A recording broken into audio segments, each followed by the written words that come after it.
Guys, ngayong mag-winter na uso na yung scarf. So, ayan. Meron akong trick sa scarf para hindi siya lagi nalaglag. Gawin nating blazer. So, ayan guys.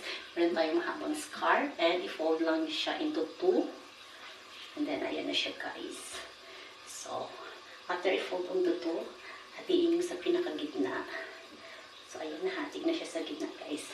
So, kunin lang yung bawat edge. Bawat dulo. So, ayan. Tapos, ibuhol nyo lang siya, guys. So, ibuhol lang siya ng ganito. Wait lang.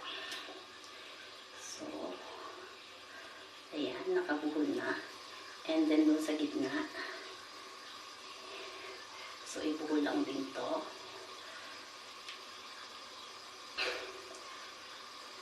So, ayan, nabuhol na siya, guys. So, ayan na siya, maging form. So, ayan.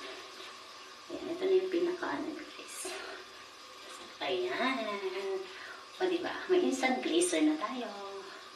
So, ayan siya guys. Hindi na siya nalalaglag. O, diba? Comfy na siya. So, ayan lang guys. I hope you